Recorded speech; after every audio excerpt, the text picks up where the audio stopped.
Madame, Monsieur, bonsoir. À la une de l'actualité toulousaine de ce lundi 23 septembre, week-end gagnant pour les clubs sportifs toulousains. Et oui, il n'y avait pas que du basket à la télé. Le TFC a repris des couleurs et le stade de son côté est venu à bout du champion castré dans le derby de Midi-Pyrénées. Les commémorations de l'explosion de l'usine AZF. 12 ans après le sinistre, les divisions persistent. Tension sur le site d'Air France à Toulouse après le dernier comité d'entreprise et le vaste plan de restructuration qui se profile. Avec nous sur ce plateau et pour en parler, Éric Geneste, CGT Air France à Blagnac. Bonsoir et à tout de suite. Bonsoir. Enfin, focus dans cette édition sur le centre de ressources sur la non-violence de Midi-Pyrénées, l'occasion de faire un état des lieux de la violence à Toulouse. Le TFC lance enfin sa saison. Les Violets ont obtenu leur première victoire contre Saint-Etienne. C'était samedi à Geoffroy Guichard. De son côté, le Stade Toulousain a confirmé ses bonnes dispositions à domicile. 4e victoire bonifiée à Ernest Vallon. Jean-Marc Lucas. Une erreur qui a failli coûter très cher aux Toulousains. Le gardien de but Ali Hamada, sur cet arrêt manqué, a donné le premier point aux Stéphanois. Les Verts se voyaient déjà leaders du championnat. Malheureusement pour eux, ils n'ont pas su profiter de leur avantage physique et psychologique. Le TFC a réussi à revenir au score grâce à Bryce White à la 63e et un quart d'heure plus tard, c'est Silla qui donnait le coup de grâce avec un deuxième but. Les Toulousains ont empoché leur première victoire de la saison. Le TFC respire en 15e place de la Ligue 1. Il devra rester très vigilant face à Lorient, 14e du classement, ce mercredi 25 au Stadium. Rugby, le derby régional a tourné en faveur du stade toulousain avec un bonus offensif. Le stade l'emporte chez lui haut la main devant des Castrets sans grande puissance. 26-9 pour les Rouges et Noirs. Ils sont désormais 3e du championnat derrière le Stade Français et Toulon. Rugby toujours en Pro D2, Colomiers, malgré 2 cartons rouges en fin de partie, a su l'emporter face à Carcassonne 29-13. Au final, les Columérins sont 4e au classement. Voilà, et pour les amateurs de football, séance de rattrapage Saint-Etienne TFC ce soir à 21h sur TLT. Sans transition, ils étaient environ 500 sur le site de l'ancienne usine d'AZF samedi. Commémoration officielle à laquelle de nombreuses associations toulousaines ont refusé d'assister. 12 ans après l'explosion de l'usine qui a fait 31 morts et des milliers de blessés, les divisions persistent. Et même si la cour d'appel a tranché l'année dernière, condamnant Grande Paroisse et son directeur pour homicide involontaire, eh bien, le combat judiciaire se poursuit.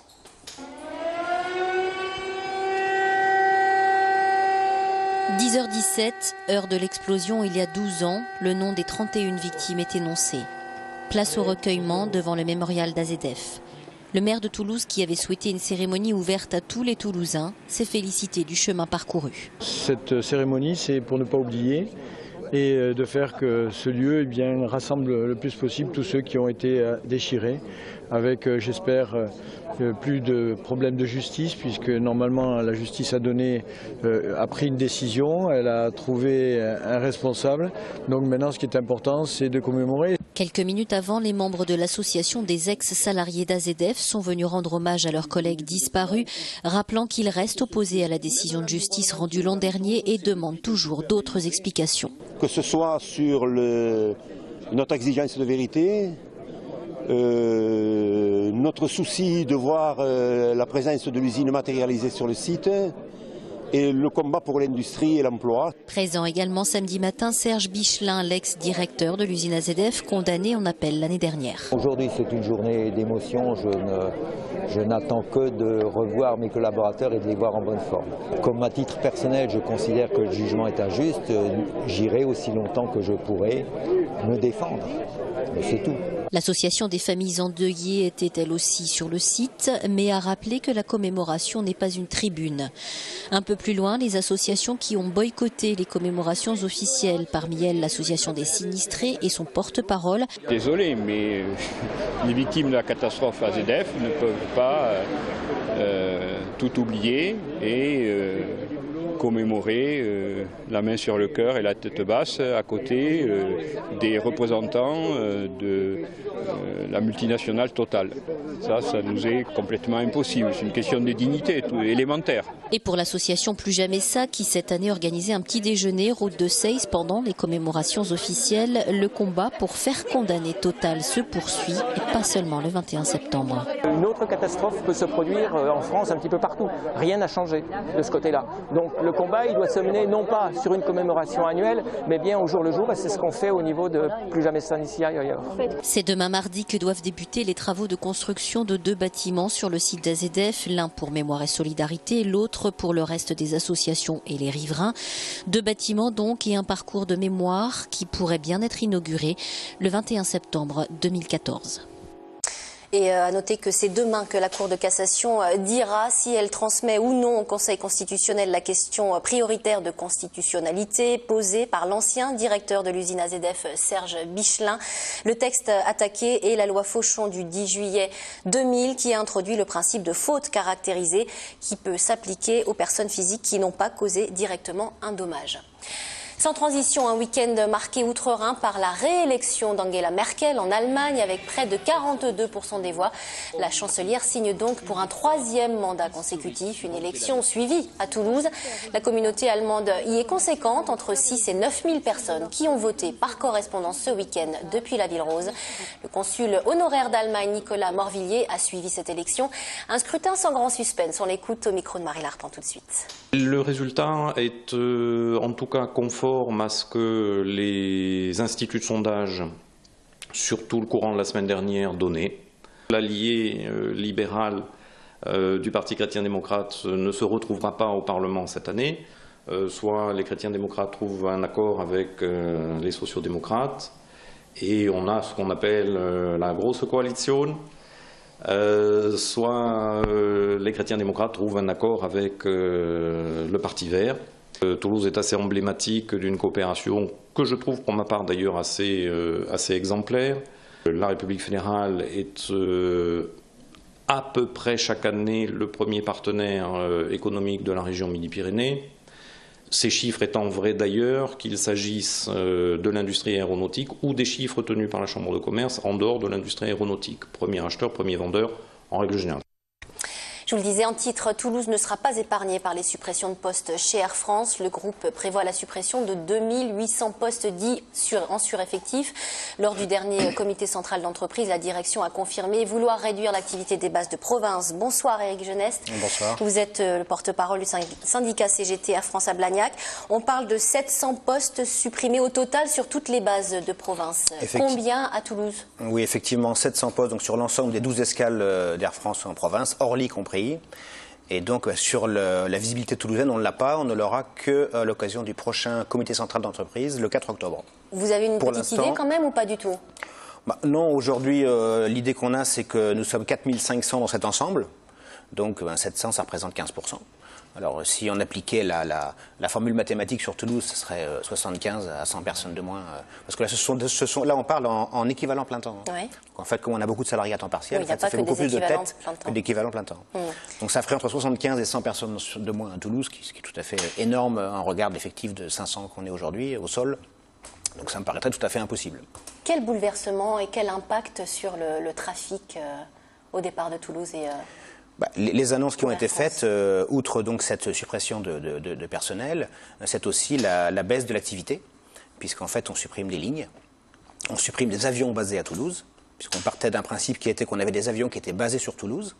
On est parti avec 10 avions en avril 2012, et à chaque programme, été-hiver, on perd un avion, et là on perd encore un avion, voire 2, ça n'est pas encore confirmé. Et donc en fait on réduit la petite entreprise qu'Air France avait créée à l'origine, et on réduit fortement le modèle économique qui était ses bases, province. Donc il va falloir s'attendre à une offre réduite. C'est ça que vous êtes en train de nous dire? Oui, tout à fait. Il y a beaucoup d'escales qui disparaissent, de dessertes. Et puis nous, en tant que salariés, ça signifie aussi beaucoup moins d'activité. L'idée derrière tout ça, on l'a compris, c'est de renforcer la sous-traitance sur les bases de province. Ça veut dire aussi, derrière, la disparition de certains métiers? On peut s'attendre à ça aussi? Oui, alors ça c'est plus qu'une idée, ça a été aussi clairement exprimé à l'occasion de cette réunion. Il y a une volonté tout à fait déterminée de la direction de continuer à sous-traiter donc d'autres pans d'activité. Et là non plus, nous n'aurons que le 4 octobre la visibilité précise du fait qu'on soit concerné à Toulouse ou pas. puisqu'on est déjà avancé malheureusement dans ce processus, plus que d'autres esclaves. Toulouse est concernée, on le sait aujourd'hui. On sera concerné, mais on ne sait pas sur quel métier risque de disparaître. En 2005, l'ancien président de KLM déclarait, je cite, « Il va falloir qu'Air France taille sérieusement dans ses effectifs ». À l'époque, c'était le mariage, Air France-KLM. Pour l'objectif, c'était de créer le numéro 1 mondial du transport aérien. On ne peut pas exactement parler de mariage heureux aujourd'hui. Air France, on le sait, a été terrassée par la crise. Est-ce qu'elle n'a pas anticipé et accusé des pertes abyssales?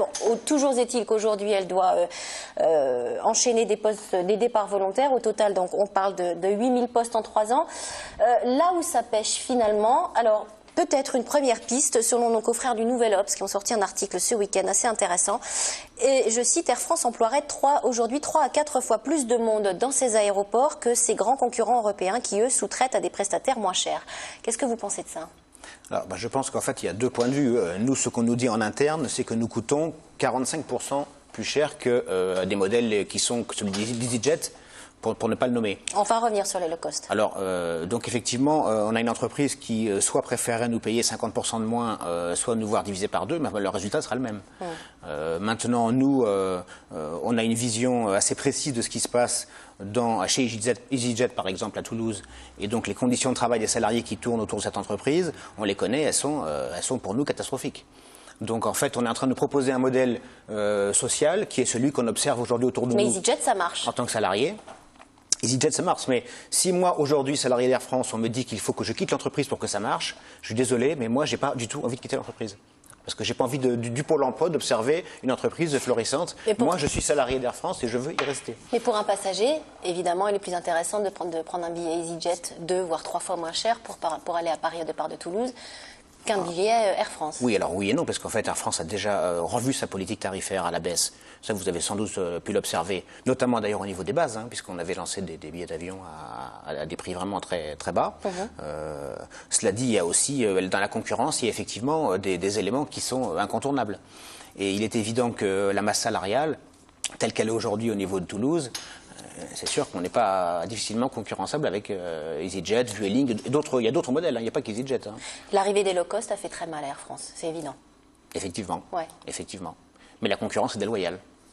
Ouais. Tout simplement déloyale. Parce qu'on a quand même ce sont des entreprises qui sont souvent subventionnées par des collectivités territoriales, qui font appel à des salariés qui sont sous-payés, qui sont en dessous du code du travail. Donc effectivement, si on n'applique pas les mêmes règles aux mêmes entreprises, pour moi, il est impossible de pouvoir assumer une concurrence J'aimerais qu'on écoute une interview de Marc Ivaldi, qui est économiste à la Toulouse School of Economists, qui s'est exprimé sur le sujet Air France cette semaine, et je vous ferai réagir. On peut tourner les choses dans tous les sens, mais c'est un problème de coût. Il est clair que la souplesse des contrats de travail dans d'autres compagnies, je ne citerai pas les noms, la façon d'organiser la gestion fait que les coûts de production sont clairement plus faibles. 2800 emplois en moins, c'est quoi? C'est à peu près 3% de moins de la masse salariale. On voit que l'enjeu, en même temps, est pas énorme quand on le dit comme ça. C'est évidemment une saignée importante, mais 3% de gagné sur les coûts de production, c'est une marge de liberté, une marge de degré de liberté en termes de possibilités d'investissement considérable. Une réaction très rapide, Éric Jeunesse. La réaction, c'est qu'effectivement, quand on parle de contrats souples, je suis désolé, mais ces entreprises-là, elles appliquent des contrats qui sont pour la plupart du temps illégaux. On se souvient de Ryanair qui a été condamné pour ne pas avoir payé l'URSSAF pendant des années, qui a dû quitter la base de Marseille d'ailleurs, suite à une action CGT qui a démontré que ces gens-là n'étaient absolument en dehors du code du travail. Donc là, la souplesse, nous, qu'on a, je reviens à Toulouse, nous avons des contrats qui sont malheureusement extrêmement souples aussi, et tous les dispositifs du code du travail sont appliqués à fond aujourd'hui par les ressources humaines locales. En tout cas, on suit le dossier puisque le prochain comité d'entreprise est le 4 octobre, c'est bien ça. Merci Éric Jeunesse. Promouvoir la non-violence en bus, opération originale lancée par le Centre de ressources sur la non-violence en Midi-Pyrénées. Après le Lot et l'Aveyron, l'association sillonne les routes de Haute-Pyrénées. Objectif, informer le grand public sur les outils qui existent pour désamorcer les conflits et anticiper la violence. Pascal Solaire nous présente cette association columérienne. Quand on voit au niveau des infos, tous les gens qui sont violentés, oui.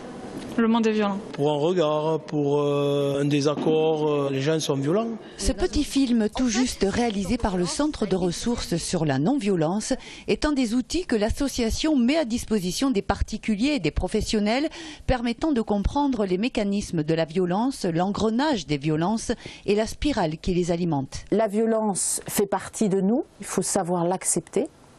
Il faut savoir qu'on est chacun acteur de la violence, mais l'idée de la non-violence, c'est justement de prendre conscience de ça et de savoir s'orienter, utiliser les outils tels que nous les proposons au centre pour désamorcer les choses les plus simples. Et effectivement, c'est un vrai apprentissage, un cheminement personnel, et nous on a décidé de le faire en collectif. L'association propose 3000 ouvrages, DVD, revues, mais aussi des formations encadrées par des professionnels, des rencontres débats et des jeux coopératifs, une façon ludique d'apprendre à communiquer, à faire des choses ensemble. Depuis sa création il y a 10 ans, le nombre d'adhérents n'a cessé d'augmenter.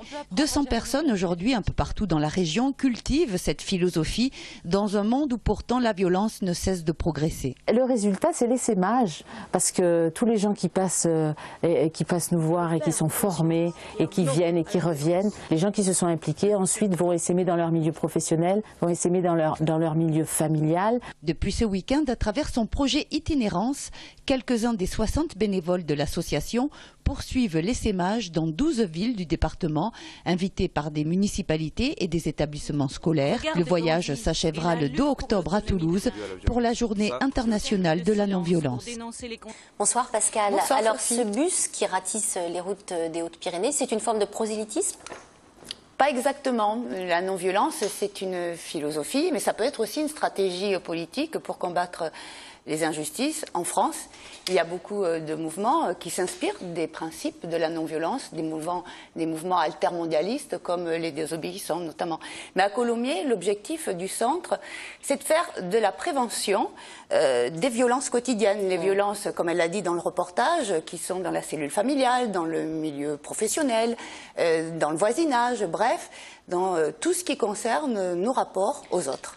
Alors, ça concerne tout le monde, on l'a compris, mais pour autant, qui est-ce qui fait cette démarche de franchir les portes de cette association ? Au début, quand le centre a été créé, il y a une dizaine d'années, il était très sollicité par le milieu de l'animation, de l'éducation, les collèges, les lycées, des parents d'élèves aussi qui voulaient s'en inspirer. Et là, de plus en plus, le centre intervient dans le milieu des entreprises. Prochainement, ils vont d'ailleurs faire des formations dans une grande société de la région. Ils vont former des managers pour développer la coopération des équipes et faciliter les relations. Il y a d'autres besoins également. Ils sont également sollicités par les crèches. Parce qu'on se rend compte qu'il y a des enfants qui, dès le plus jeune âge, manifestent des comportements agressifs. Alors pour ça, ils vont créer un nouvel outil en 2014 à destination des encadrants des crèches pour apprendre les bases de la communication aux enfants. Enfin, il y a la loi Payon, qui a été la loi sur l'école, qui a été adoptée en juin dernier, qui propose entre autres la formation des enseignants à la résolution positive des conflits. Donc en fait, l'association est prête. Ils se sont positionnés, ils attendent de savoir exactement quels seront les moyens et quand ils seront débloqués pour faire ces formations. Alors, on le sait, les faits de violence sont en augmentation, c'est un fait. Est-ce qu'on a quelques chiffres sur notre département, Pascal ? Alors oui, c'est vrai que la violence elle progresse en France et notamment en Haute-Garonne.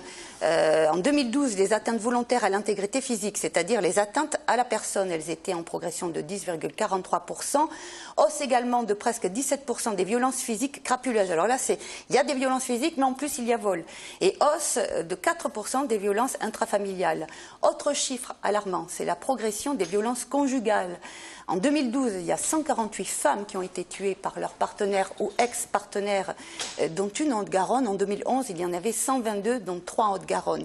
Les violences conjugales, c'est grave. Il y a en France une femme qui meurt sous les coups tous les 2 jours et demi. En 2011, 10% des femmes ont été victimes de violences conjugales. Alors effectivement, il y a du travail pour ceux qui forment à la non-violence. Merci Pascal de nous avoir éclairé sur le sujet, un sujet grave évidemment. évidemment. On termine cette édition avec de belles images et un anniversaire fêté hier, dimanche 23 septembre. La journée marquait le centenaire de la première traversée de la Méditerranée de Roland Garros à bord de son Morane-Saunier de type G. L'exploit a été réédité hier, décollage de Fréjus à 7 h du matin et atterrissage réussi quelques heures plus tard dans le sud de la Tunisie. Vous le voyez, un beau pari relevé par l'association toulousaine Réplicaire qui a reconstruit pour l'occasion et à l'identique l'avion mythique de Roland Garros. Un sujet complet à voir dans votre Aerospace Mag vendredi. Fin de cette édition, merci de l'avoir suivi. Demain soir, c'est Jean-Marc Lucas que vous retrouverez à cette même place en direct à 19 h. Excellente soirée sur TLT.